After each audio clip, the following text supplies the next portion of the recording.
Hi guys, இன்னைக்கு நம்ம சேனல்ல பிரஸ்ட் பம்ப் பத்தி தான் பார்க்க போறோம். மேனுவல் பம்பும் இருக்குது, எலக்ட்ரிக்கல் பம்பும் இருக்குது. இதோட யூஸ் என்ன, இது எப்படி யூஸ் பண்ணலாம், என்னோட எக்ஸ்பீரியன்ஸும் நான் உங்ககிட்ட ஷேர் பண்ண போறேன். என்கிட்ட கேட்டிருந்தாங்க எப்படி இதை யூஸ் பண்றது அப்படின்னு கேட்டிருந்தாங்க. இது வாங்கினா யூஸ்ஃபுல்லா இருக்குமா அப்படின்னு கேட்டிருந்தாங்க. அதுக்காக தான் இந்த வீடியோ. டெலிவரி முடிஞ்சதும் பேபி எடுத்துட்டு வந்து நமக்கு ஃபீட் பண்ண தருவாங்க. பேபிக்கும் அதை எப்படி குடிக்கணும்னு தெரியாது, நமக்கும் அதை எப்படி கொடுக்கணும்னு தெரியாது. அந்த மாதிரி டைமில் வந்து நர்ஸ் வந்து நிப்பிள் வந்து பேபிக்கு வந்து வாயில் வச்சு விடுவாங்க. ஸோ எல்லாருமே அது வந்து நமக்கு தெரியாதனால சொல்லி கொடுக்குறதுல எல்லாருமே பண்ணுவாங்க. அது பண்ணும்போது நமக்கு ரொம்ப வலிக்கும். ஃபர்ஸ்ட் வந்து பெயினாக தான் இருக்கும். அது குடிக்க குடிக்க சரியாயிடும்.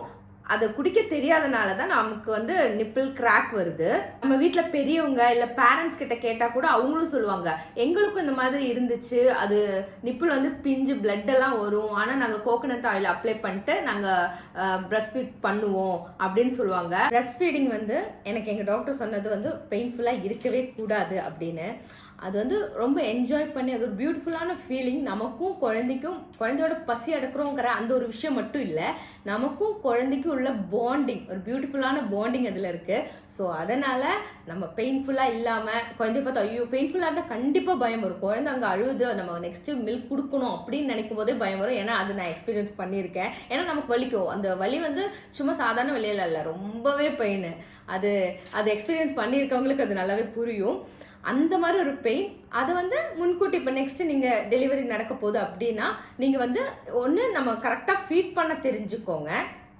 கரெக்டாக ஃபீட் எப்படி கொடுக்கணும் அப்படின்னு தெரிஞ்சுக்கிட்டிங்கன்னா கூட நிப்பிள் கிராக் ஆகாது. ஆனால் மோஸ்ட்டாக ஃபஸ்ட்டு டெலிவரிக்கு வந்துட்டு கிராக் ஆகிருக்கு, கிராக் ஆகும். ஹாஸ்பிட்டல்லே வந்து எல்லாமே சொல்லி கொடுத்துறாங்க, பிரஸ்ட் ஃபீட் எப்படி பண்ணுறது, இந்த ப்ராடக்ட்லாம் எப்படி யூஸ் பண்ணுறது அப்படின்னு எல்லாம் சொல்லி கொடுத்து தான் அனுப்புனாங்க. ஆனால் பெயினாகவே இருக்கக்கூடாது பிரஸ்ட் ஃபீட் பண்ணும்போது அப்படின்னு சொல்லியிருந்தாங்க. அந்த நிப்பிள் கிராக்கோட குழந்தைக்கு நம்மளால ஃபீட் பண்ணவே முடியாது, அவ்வளோ பெயினாக இருக்கும். அதுக்கு இது வந்து ரொம்ப யூஸ்ஃபுல்லாக இருக்கும். நெக்ஸ்ட் டேவே வந்து கிராக் வந்துடுச்சு, ரொம்ப பெயினாக இருந்தது, பேபிக்கு ஃபீட் பண்ண முடியலை. ஸோ அவங்க வந்துட்டு ஃபார்முலா மில்க் வந்து ஒரு சின்ன பாட்டிலில் இருக்கும், அது வந்து நமக்கு ஹாஸ்பிட்டலில் தருவாங்க. ஆனால் அது வந்து எப்பயுமே கொடுக்க முடியாது இல்லையா, அதனால ஃபார்முலா மில்க் கொடுக்கறதுக்கு பதிலாக நம்மளோட பிரஸ்ட் மில்கை வந்து இந்த மாதிரி எக்ஸ்பிரஸ் பண்ணி கொடுக்கறது ரொம்ப நல்லது. ஸோ எல்லாமே ஃபர்ஸ்ட் எக்ஸ்பீரியன்ஸ்ங்கிறதுனால எனக்கும் தெரியலை. அந்த பெயினோடையே 1 வீக் கொடுத்துட்டேன். 1 வீக் கொடுத்ததும் அது ரொம்ப புண்ணாகி பிளட் வர ஆரம்பிச்சிருச்சு. அப்புறம் அது கொடுக்கவே முடியாது. ஆனால் அதை வந்து நமக்கு ரொம்ப பெயின் ஆச்சுன்னா ரொம்ப பயம் வரும். குழந்தை அழுகுதோ ஐயோ பால் கொடுக்கணுமே, குழந்தைய பார்த்தாலே நமக்கு பயம் வந்துடும். அந்த மாதிரி இருக்கக்கூடாது. எனக்கு அந்த மாதிரி எக்ஸ்பீரியன்ஸ் எல்லாம் இருந்தது. ஐயோ கொடுக்கணும் ஆனால் எனக்கு பெயினும் இருக்கும். அந்த மாதிரி டைமில் நான் வந்து இது வாங்கலாம், என்னோட டாக்டர் சொன்னாங்க இது யூஸ் பண்ணிக்கோங்க அப்படின்னு சொன்னாங்க. அப்போ வந்து நான் மேனுவல் வாங்கினேன். இது வந்து மேனுவல் பிரஸ்ட் பம்ப் வந்து எனக்கு தெரியாது இது எவ்வளோ நாள் யூஸ் ஆகும், இதுக்கு யூஸ் இருக்கா வாங்கினா அப்படின்னு தெரியல. நான் ஃபர்ஸ்ட் இது வாங்கிட்டேன், பம்ப் பண்ணி கொடுக்கலாம் அப்படின்னு. அவங்க வந்து ஒரு ஆயில்மெண்ட் தந்தாங்க, அது நல்லாவே கேட்டுச்சு. ஆனால் நமக்கு என்னென்னா ஆயில்மெண்ட் போடுவோம், குழந்தை அழுவோம், அப்போ நம்ம அதை க்ளீன் பண்ணிட்டு மறுபடியும் கொடுப்போம். அதனால அந்த ஆயில்மெண்ட் அப்ளை பண்ண அந்த டைமே நமக்கு இருக்காது. 2 hours ஒன்ஸ் வந்து நம்ம கொடுத்துட்டே இருக்கணும், அந்த மாதிரிலாம் இருக்கும். அப்போ இந்த மாதிரினா நம்ம பிடிச்சி வச்சா கூட நம்ம ரெஸ்ட் எடுத்துக்கலாம். நம்ம மதர் ரோல் வந்து யாராவது கொடுத்தா போதும். நான் வந்து மேனுவல் வாங்கினேன். இதை எப்படி யூஸ் பண்ணுறதுன்னா இந்த மாதிரி கொடுத்துருப்பாங்க. இதுதான் இது வந்து கையால் நாம் இந்த மாதிரி பம்ப் பண்ண வேண்டியதாக இருக்கும்.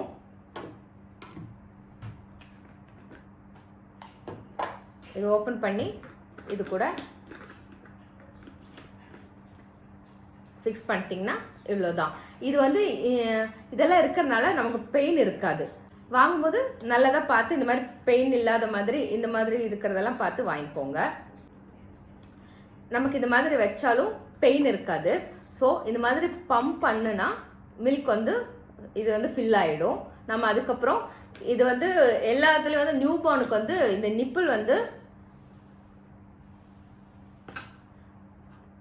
நிப்பிள் வந்து பெருசாக இருக்கும். அவங்க கொடுக்குற இதில் வந்து மேனுவல் வந்து இது ரெண்டுமே வரும். ஸோ இதோட பாட்டிலில் வர நிப்பிள் வந்து பெருசாக இருக்கும். அது 1 வயசு 6 மாதத்துக்கு அப்புறம் இது யூஸ் பண்ணிக்கலாம்னு நினைக்கிறேன். நியூ பார்னுக்கு வந்து சின்னது வேணும். அதனால நியூ பார்ன் நிப்பிள் தனியாக நீங்கள் வாங்கணும். அது ஃபஸ்ட்டு நாங்கள் இது வாங்கிட்டு இதில் குழந்தைக்கு கொடுக்க முடியல, அப்புறம் நாங்கள் இந்த பாட்டில் வாங்கினோம். இந்த பாட்டில் பார்த்தீங்கன்னா இந்த நிப்பிள் வந்து சின்னது நியூ பார்னுக்கு. அப்போது இதில் வந்து நான் இதில் எக்ஸ்பிரஸ் பண்ணுற மில்கை இதில் மாற்றிட்டு குழந்தைக்கு கொடுத்துருவோம். ஸோ மேனுவல் வந்து இந்த மாதிரி யூஸ் பண்ணிக்கலாம்.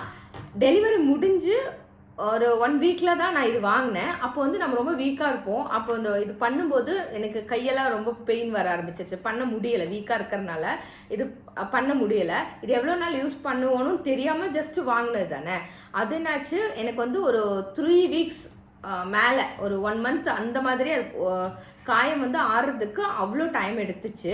ஏன்னா நல்லாவே எனக்கு புண்ணாயிடுச்சு. ஏன்னா இதில் பம்ப் பண்ணும்போது கூட பிளட் வந்து இதில் மிக்ஸ் ஆகிடும். அப்புறம் இந்த மில்க் வந்து வேஸ்ட்டாக போயிடும். அந்த மாதிரி புண்ணு இருந்தது, கொடுக்கவே முடியல. அப்போ எனக்கு இது கொஞ்சம் யூஸ்ஃபுல்லாக இருந்துச்சு. அப்புறம் எனக்கு கை வலிக்கிறதுனால தான் நான் மறுபடி எலக்ட்ரிக்கல் ப்ரெஸ் பம்ப் வாங்கினேன். இதாக இருந்தால் ஈஸி, இவ்வளோ வந்து நம்ம மேனுவலாக பண்ண வேணாம், அப்போ இது வந்து ஈஸியாக இருக்கும் அப்படி சொல்லிட்டு இது வாங்கினேன். நிஜமாவே அதை விட இது வந்து ஈஸியாக யூஸ் பண்ணலாம். அதுக்கும் சேம் இது மாதிரி கொடுப்பாங்க. இந்த நிப்பிளும் நம்ம கொஞ்சம் பெருசானதுக்கப்புறம் பேபிக்கு கொடுக்கலாம். இந்த மாதிரி இருக்கும். இது வந்து இது கூட ஃபிக்ஸ் பண்ணிட்டு இந்த பாட்டில் கூட இந்த பைப்லைன் வந்து நம்ம இந்த மோட்ரு கூட கனெக்ட் பண்ணணும். இது இங்கேருந்து ரிமூவ் பண்ணிக்கலாம். வாஷ் பண்ணும்போது இதை ரிமூவ் பண்ணிக்கலாம். ஸோ இதோட கனெக்ஷன் வந்து இந்த மோட்டர்லேயும் கனெக்ட் பண்ணியிருக்கோம். அவ்வளோதான். இது கூட யூஎஸ்பி சார்ஜர் இந்த மோட்டரில் இதை கனெக்ட் பண்ணிக்கோங்க. இது இப்போ நம்ம ப்ளக் பண்ணிட்டோன்னா இதில் வந்து ஃபஸ்ட்டு ஆன் ஆஃப் அப்படின்னு ஃபர்ஸ்ட் பட்டனில் இருக்கும். ஃபர்ஸ்ட் வந்து ஆன் ஆஃப் அப்படின்னு பட்டன் இருக்குது. நெக்ஸ்ட் வந்து 2 டைப் வந்து பம்ப் பண்ணுறது இருக்கும். ஃபஸ்ட்டு விட்டு விட்டு பம்ப் பண்ணும். இன்னொன்று வந்து ரொம்ப லாங், நெக்ஸ்ட்டு நம்ம கொடுத்தோன்னா ரொம்ப லாங்காக பம்ப் பண்ணி விடும். அந்த மாதிரி 2 டைப் இருக்குது. இதில் வந்து ப்ளஸ் மைனஸ் 2 கொடுத்துருக்காங்க. நமக்கு ஸ்பீடாக வேணும்னா ப்ளஸ்ஸு, மைனஸ் கம்மி பண்ணிக்கணும்னா மைனஸ். இதுதான் இந்த மோட்டரில் இருக்குது.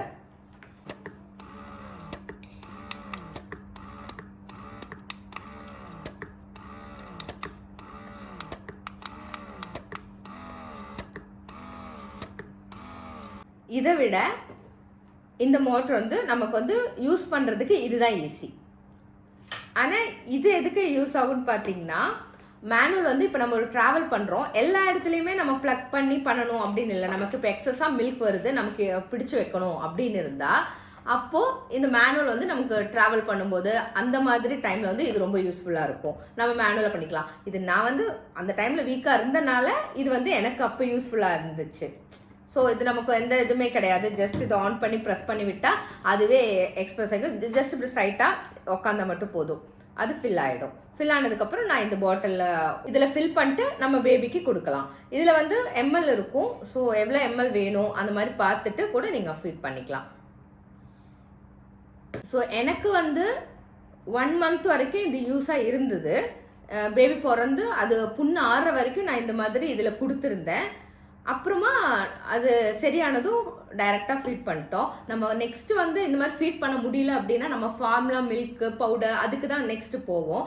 அதை விட நம்ம மில்க் இந்த மாதிரி பண்ணி கொடுக்கறது ரொம்ப நல்லது. இந்த மில்கை எப்படி நம்ம யூஸ் பண்ணணும், குழந்தைக்கு எப்படி கொடுக்கணும் அப்படின்னு வந்து எனக்கு ஹாஸ்பிட்டலில் சொல்லியிருந்தாங்க. இப்போ நம்ம பிடிச்சு வைக்கிற மில்க் வந்து வெளியே ரூம் டெம்பரேச்சர் அதில் வச்சோன்னா 4 ஹவர்ஸ் வரைக்கும் நம்ம வச்சுட்டு கொடுக்கலாம். 4 ஹவர்ஸ்க்குள்ளே கொடுத்துடலாம். இல்லை இது வந்து இப்போ நான் பேபிக்கு கொடுக்க வேணாம், ஸ்டோர் பண்ணி வைக்கணும்னா நம்ம ஃப்ரிட்ஜில் வந்து நார்மலாக ஸ்டோர் பண்ணி வச்சா 4 டேஸ் வரைக்கும் இது நம்ம குழந்தைக்கு கொடுக்கலாம். நெக்ஸ்ட் வந்து ஃப்ரீசரில் ஸ்டோர் பண்ணலாம். ஃப்ரீசரில் பார்த்தீங்கன்னா 6 மந்த்ஸ்லேருந்து 12 மந்த்ஸ் 1 இயர் வரைக்கும் கூட நம்ம இதை ஸ்டோர் பண்ணி வைக்கலாம். இது மோஸ்ட்டாக இந்த டொனேஷன் கொடுக்குறவங்க அந்த மாதிரி வந்து ஸ்டோர் பண்ணி வைப்பாங்க.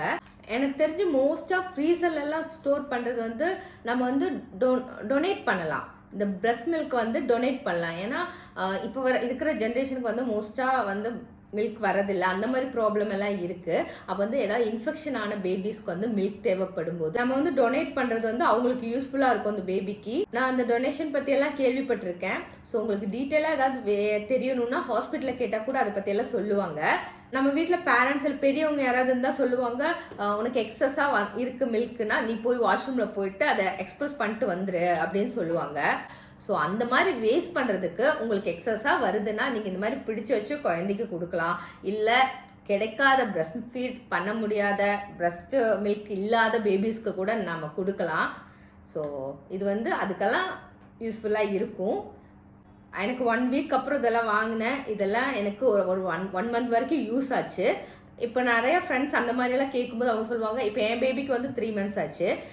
வேற ஃப்ரெண்ட்ஸ் அவங்க கிட்டலாம் கேட்கும்போது அவங்க சொல்லுவாங்க 6-7 மந்த்ஸ் ஆகும்போது வந்து பேபி வந்து கடிக்க ஆரம்பிச்சிருவாங்க. ஏன்னா அவங்களுக்கு பல்லு வரும்போது கடிச்சு புண்ணு பண்ணிடுவாங்க அப்படின்னு சொல்லுவாங்க.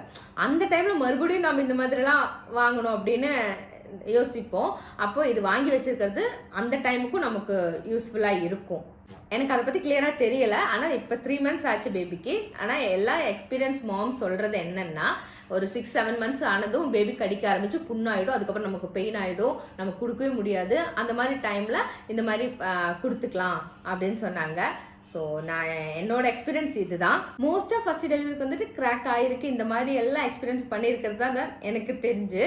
ஸோ அது ஆகாமல் இருக்குன்னா கூட நீங்கள் அந்த மாதிரி எப்படி ஃபீட் பண்ணுறதுன்னு தெரிஞ்சுக்கோங்க. நமக்கு 1 மந்த் ஆயிடுச்சுன்னா குழந்தைக்கு எப்படி ஃபீட் பண்ணுறது அப்படின்னு தெரியும். நம்ம புண்ணெல்லாம் ஆடிடும், நம்ம ரொம்ப என்ஜாய் பண்ணி கொடுக்க ஆரம்பிச்சிருவோம்.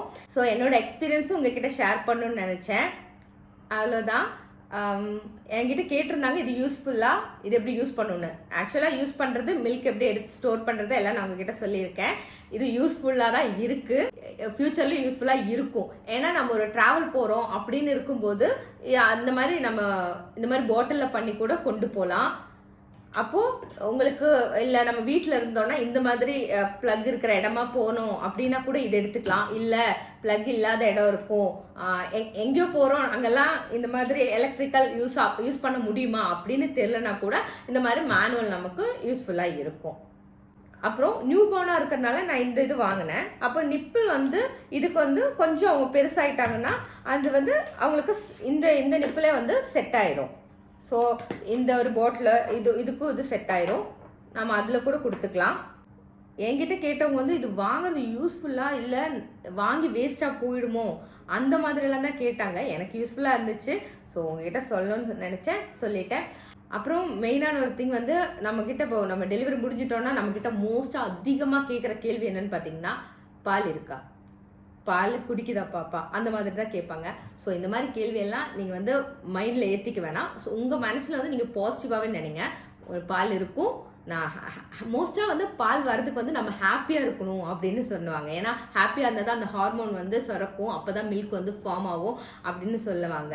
நம்ம ஃபுட்டு சாப்பிட்றது செகண்டரி, ஃபஸ்ட்டு வந்து ஹாப்பியாக இருக்கணும், நெக்ஸ்ட் வந்து ஃபுட்டில் இருக்குது. ஸோ ஹாப்பியாக இருங்க. ஸோ பாசிட்டிவாக நினச்சிக்கோங்க. எனக்கு மில்க் இருக்குது, நான் என் குழந்தைக்கு ஹாப்பியாக மில்க் ஃபீட் பண்ணுறேன். ஸோ அப்படி நீங்கள் பாசிட்டிவாக இருந்தால் தான் குழந்தையும் ஹாப்பியாக ஹெல்த்தியாக இருக்கும். ஸோ பாசிட்டிவாக நினைங்க. அப்புறம் இந்த திங்ஸ் எல்லாம் யூஸ் பண்ணும்போது ரொம்ப ஹைஜீனிக்காக இருக்கணும். அது வந்து அதுலேயே கொடுத்துருக்கு எப்படி அதை இதெல்லாம் யூஸ் பண்ணுறதுன்னு. நல்லா ஹாட் வாட்டரில் போட்டு நல்லா சுத்தம் பண்ணி பேபிக்கு ஃபீட் பண்ணுங்கள். நம்ம வந்து ஹைஜீனிக்காக பண்ணலைன்னா அதில் ஒரு பிரச்சனை வரும். ஸோ அது மட்டும் கொஞ்சம் பார்த்துக்கோங்க. இந்த வீடியோ உங்களுக்கு யூஸ்ஃபுல்லாக இருக்கும்னு நினைக்கிறேன். என்னோட ப்ரெக்னென்சி எக்ஸ்பீரியன்ஸ் வீடியோ வந்து நிறைய பேர் பார்த்துட்டு எனக்கு கமெண்ட் பண்ணுறீங்க. நான் ஹாப்பி. இந்த வீடியோ உங்களுக்கு யூஸ்ஃபுல்லாக இருந்தால் எனக்கு கமெண்ட் பண்ணுங்கள். என்னோட இன்ஸ்டா, ஃபேஸ்புக், டிக்டாக் ஐடியெல்லாம் டிஸ்கிரிப்ஷனில் கொடுத்துருக்கேன். உங்களுக்கு அதில் என்கிட்ட எதாவது கேட்கணுன்னு இருந்தால் கூட நீங்கள் அதில் வந்து கேளுங்க. எனக்கு தெரிஞ்சால் நான் அதை எக்ஸ்பீரியன்ஸ் பண்ணியிருந்தா உங்ககிட்ட ஷேர் பண்ணுவேன். இந்த வீடியோ பிடிச்சிருந்தா லைக், ஷேர், கமெண்ட் பண்ணுங்கள். எனக்கு எப்பவும் சப்போர்ட் பண்ணுங்கள். நம்ம சேனலை சப்ஸ்கிரைப் பண்ணாதவங்க பார்த்துட்டு இருந்தீங்கன்னா சப்ஸ்கிரைப் பண்ணுங்கள், பெல் ஐக்கானும் கிளிக் பண்ணிக்கோங்க. அவ்வளோதான். இனி வேறு வீடியோவில் பார்க்கலாம்.